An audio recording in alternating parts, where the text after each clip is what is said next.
So welcome to Pallavi TV. So ఈ రోజు market చూసుకుంటే ఈ రోజు ఓవరాల్ గా మార్కెట్ స్టార్ట్ అవ్వడం అయితే నెగిటివ్ లోనే స్టార్ట్ అయిందని చెప్పాలి. ఓవరాల్ గా క్లోజింగ్ కూడా నెగిటివ్ లోనే క్లోజ్ అయిపోయింది. ముఖ్యంగా సెన్సెక్స్ వచ్చేసి 114 పాయింట్లు నెగిటివ్ లోనే ఉంది. 75,200 దగ్గర క్లోజ్ అవడం జరిగింది. నిఫ్టీ వచ్చేసి 31 పాయింట్లు నెగిటివ్ లోనే క్లోజ్ అయింది. 23,618 దగ్గర క్లోజ్ అయిపోయింది. బ్యాంక్ నిఫ్టీ వచ్చేసి 127 పాయింట్లు మైనస్ లో ఉంది.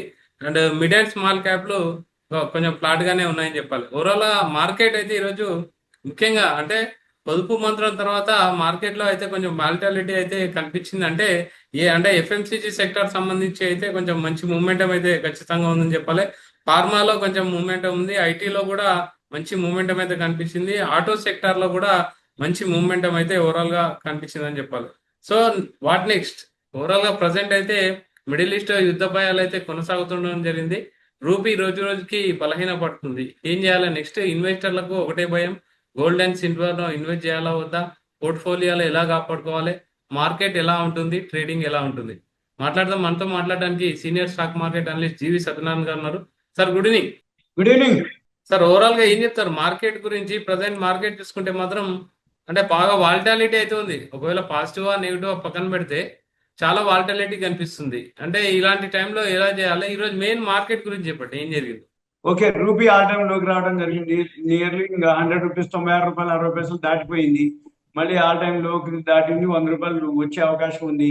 ఇవాళ ఎందుకు ఉదయం గ్యాప్ అప్ తోటి ఓపెన్ అయింది, మళ్ళీ ఎందుకు మైనస్ లో క్లోజ్ అయింది అంటే ఇరాన్ మీద యుద్ధం ఆపేస్తానని చెప్పేసి ఒక మాట అనడం జరిగింది. దాంతో మన మార్కెట్లు పాజిటివ్ లోకి రావడం జరిగింది. ఇరాన్ మీద ఏదైతే ఉందో ఆయన యుద్ధం చేస్తా అని చెప్పేసి అనౌన్స్ చేయడం జరిగింది మంగళవారం రోజు, ఈ రోజు. అయితే కొన్ని గల్ఫ్ దేశాలు అంటే ఖతార్ అనుకోండి, సౌదీ అరేబియా, యుఏఈ వాళ్ళు ఆ, అంటే వాళ్ళు ఏంటి, ట్రంప్ కి ఒక విజ్ఞప్తి చేశారు, యుద్ధం ఆపండి అని.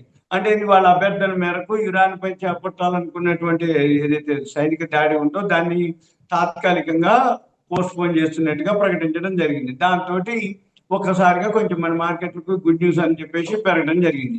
ఇక మళ్ళీ ఏం జరిగింది, ఇదంతా అయిపోయినాక మళ్ళీ ఇప్పుడు ఏదైతే అంటే లేటెస్ట్ అనమాట, ఈ ట్రంప్, నేతన్యాహు ఎవరైతే ఈ ఉద్రిక్తతలో ఉన్నారో వాళ్ళ మూలం ఎవరెవరు? అమెరికా, ట్రంప్, మళ్ళీ తర్వాత ఇజ్రాయెల్ ప్రధాని బెంజమిన్ నేతన్యాహు. వీళ్ళిద్దరిని కనుక హతమారిస్తే $58 మిలియన్ ఇస్తాము అని ఒక ప్రకటన చేసే అవకాశం ఉంది అని, అంటే 560 కోట్లు బహుమతి ఇస్తామని ఇరాన్ వాళ్ళు త్వరలో ప్రకటించే అవకాశం ఉన్నట్టుగా తెలుస్తుంది అనమాట. ఇది లేటెస్ట్ న్యూస్. ఈ న్యూస్ తోటి మన మార్కెట్ కూడా కొంచెం ఫాలో అవడం జరిగింది. మళ్ళీ ఏం జరుగుతుందో రేపు ఉదయానికి, అంటే వీళ్ళు ఏదైతే అనుకుంటున్నారో దీన్ని బట్టి మళ్ళీ ట్రంప్ ఏమి అనౌన్స్ చేస్తాడు. అయితే అప్పుడు మళ్ళీ మార్కెట్లో రేపు ఉదయం ఏం జరుగుద్ది అనేది, అంటే ఇది ఎవరు ప్రకటించే అవకాశం ఉంది? ఇస్లామిక్ రిపబ్లిక్ భద్రతా దళాల ప్రతిచర్య, అంటే వాళ్ళు ఏదైతే ఉందో ఇరాన్ వాళ్ళంతా కూడా ఎప్పుడైతే ఈ ఖమేనీని ఫిబ్రవరి 28 ఇరాన్ మీద యుద్ధం జరిగిందో, ఖమేనీ చనిపోవడం జరిగిందో, ఆ వెంబడి అప్పటి నుంచి వీళ్ళు ఎలా అయినా సరే ప్రతీకారం తీర్చుకోవాలని వాళ్ళు ఇరాన్ వాళ్ళు రెడీగా ఉన్నారు. అయితే ఫిబ్రవరి 28, మార్చి 31, 30 ఏప్రిల్ 61, 62, ఇవాళ 19, అంటే 71, 81 రోజుకు చేరింది యుద్ధం.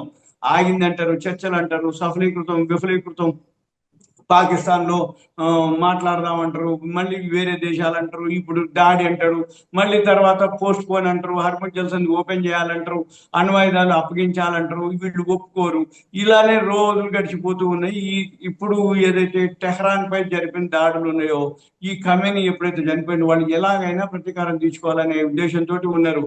అయితే ఇవన్నిటికీ ఇప్పుడు యుద్ధం ఇంకా ఆగేటట్టు ఆగిపోతుంది అనేది కనపడట్లేదు. ఎందుకోసం అంటే ఈ బిల్లు ఏదైతే ఉందో, అంటే ఈ ట్రంప్ కానీ నేతన్యాహు కానీ ఏదైతే ఈ దాడులు జరిగినాయి టెహ్రాన్ మీద, ఆ దాడులు కోల్పోయిన, అంటే ప్రాణాలు కోల్పోయిన ఘటనకు ప్రతీకారంగా అసలు ఇరాన్ పార్లమెంట్ లోనే ఒక ఓటింగ్ జరిపి బిల్లు పెట్టాలనేది వాళ్ళ యొక్క ఇబ్రహీం అజీజ్ చెప్పడం జరిగింది.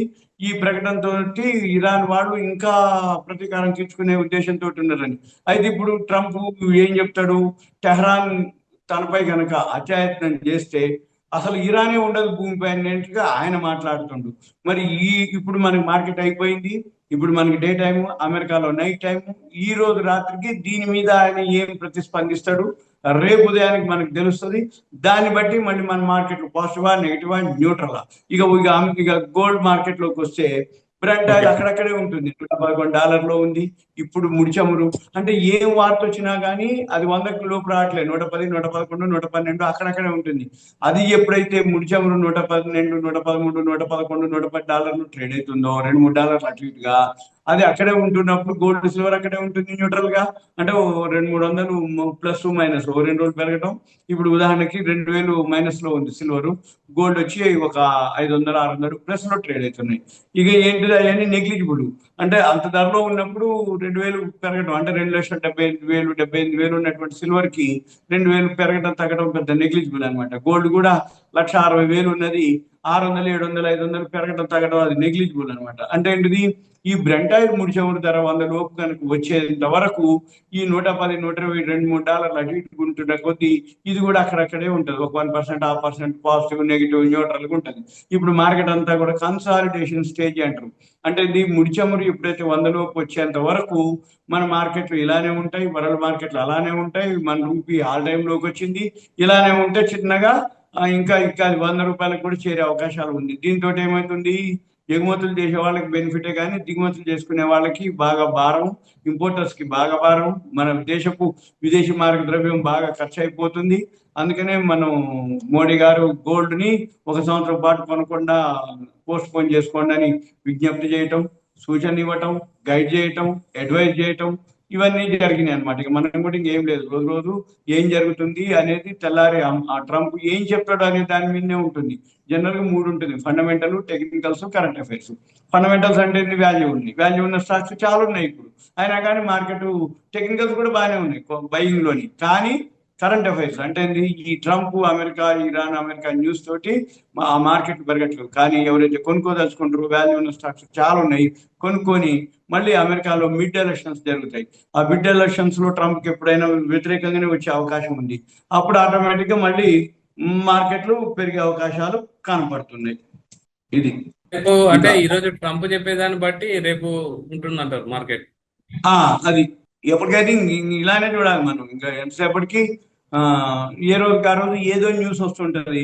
దాన్ని బట్టి ఇప్పుడు అమెరికాలో మిడ్ ఎలక్షన్స్ ఎప్పుడు ఉన్నాయంటే ఆ సరిగ్గా మధ్యలో, అంటే 2 ఏళ్ళు ముగిసిన తర్వాత, అంటే 4 సంవత్సరాలు ఆయన పదవి కాలం తర్వాత మధ్యలో 2 ఏళ్ళు అయిపోయినాక మళ్ళీ మిడ్ ఎలక్షన్స్ జరుగుతాయి. అవి ఏంటిది, అమెరికా అధ్యక్షుడు ఎప్పుడు జరుగుతాయి అంటే నవంబర్ 3వ తారీఖు ఉన్నాయి ఈసారి. నవంబర్ 3వ తారీఖు మంగళవారం రోజు జరుగుతాయి ఆ మధ్యంతర ఎన్నికలు. దాన్ని బట్టి అప్పుడు దాని మళ్ళీ మార్కెట్ నవంబర్ 3 అంటే ఇప్పుడు మనం మేలో ఉన్నాం. June, July, August, September, October, November 3 వరకు వేచి చూడాలి ఒకవేళ. ఎందుకంటే ఇప్పటి వరకు ట్రంప్ ఏమి ఊకోడు. ఇప్పుడు ఇరాన్ మీద ప్రతీకారం అంటాడు, లేకపోతే ఒకవేళ చర్చలు కనుక ఏదైనా జరిగిన క్యూబా అంటాడు, లేకపోతే మలక్కా జల్సంద్ అంటాడు, లేకపోతే ఇప్పుడు సుంకాలు టారిఫ్లు ఎక్స్పైర్ అయిపోయి మళ్ళీ మళ్ళీ చేయాలంటాడు, రెన్యువల్ అంటాడు. లేకపోతే మొన్న కూడా సుంకాలు టారిఫ్ల మీద అమెరికా అక్కడ కోర్టు కూడా ఇతనికి ట్రంప్ కు వ్యతిరేకంగానే తీర్పు ఇవ్వడం జరిగింది. నువ్వు తీసుకునే ఏవైతే సుంకాలు టారిఫ్లు ఉన్నాయో అవి చట్టబద్ధత లేవు అని అన్నా కానీ మళ్ళీ ఆయన ఇంకేదో రూపంలో అసలు ఆ కోర్టు అంత కాదు, చట్టాలే మార్చేయాలి అని చెప్పేసి మళ్ళీ మొదలు పెట్టిండు. ఇవన్నీ ఏం జరుగుతుంది అనేది, ఇక ఏ ఏ పదవులకి ఎన్నికలు జరుగుతాయి అనే దానికి ఒకే ఒకే పదవి కాకుండా దేశవ్యాప్తంగా శాసనసభ స్థానాలన్నిటికీ ఓట్లు వేస్తారు. అది ఏంటిదంటే హౌస్ ఆఫ్ రిప్రజెంటేటివ్స్ అన్నమాట, దాన్నే ప్రతినిధుల సభ అంటారు. మొత్తం 435 సీట్లకి ఎన్నికలు జరుగుతాయి. మళ్ళీ వాళ్ళ యొక్క పదవి కాలం కూడా మళ్ళీ 2 ఏళ్ళు ఉంటుంది. దాన్ని ఏమంటారంటే ఎగువ సభ. యుఎస్ సెనేట్ ఉంటుంది, ఆ సెనేట్ లో 100 స్థానాలు ఉంటాయి. దాంట్లో 3వ వంతు 33 కానీ 34 సీట్లు ఈ పరిధిలోకి వస్తాయి, ఎన్నికల పరిధిలోకి. మళ్ళీ వాళ్ళ పరిధి వచ్చి పదవి కాలం 6 ఏళ్ళు ఉంటుంది. ఇక తర్వాత ఈ ఈ ఎన్నికలు బాగా కీలకం అనమాట. ఎందుకోసం అంటే ఇప్పుడు ఈ ట్రంప్ ఏదైతే ఉందో అధికార పక్షం అంటే కాంగ్రెస్ ఏదైతే అక్కడ పార్లమెంటు, వాళ్ళ పూర్తి మెజార్టీ లభిస్తుందా లేదా అనేది ఈ ఎన్నికలే డిసైడ్ చేస్తాయి. ఒకవేళ ప్రతిపక్ష పార్టీ కనుక మెజార్టీ వస్తే అప్పుడు ఆటోమేటిక్ గా కొత్త చట్టాన్ని అడ్డుకునే శక్తి వాళ్ళకు ఉంటుంది అన్నట్టు. మళ్ళీ ప్రజా తీర్పుకు అన్నమాట. అంటే ఇప్పుడు ఈయన చేసేవన్నీ కూడా ప్రపంచ దేశాలన్నీ కూడా వ్యతిరేకిస్తున్నాయి. కాబట్టి ప్రజలందరూ కూడా ఈ తీర్పుకు, అంటే ఇతనికి వ్యతిరేకంగా కనుక జరిగింది అనుకోండి, ఆటోమేటిక్ గా అది జరిగే అవకాశం ఉండొచ్చు, ఉండకపోవచ్చు, కానీ ఉండేదానికి ఒక కొలమానంగా ఉంటుంది అనమాట. మళ్ళీ ఏమవుతుంది, ఒకవేళ భవిష్యత్తు మీద కూడా ఈ ఎన్నికల యొక్క ప్రభావం కూడా మళ్ళీ ఆ రిజల్ట్ ఏదైతే ఉందో దాన్ని బట్టి రేపు జరగబోయే అంటే బలాబలాలను బట్టి మళ్ళీ వాళ్ళు ఏం సూచిస్తారు, ఏమవుతుంది అనే దాన్ని బట్టి మా అమెరికా యొక్క ఎకానమీ ఆధారపడి ఉంటుంది. Okay okay sir, thank you sir, thank you very much. Thank you.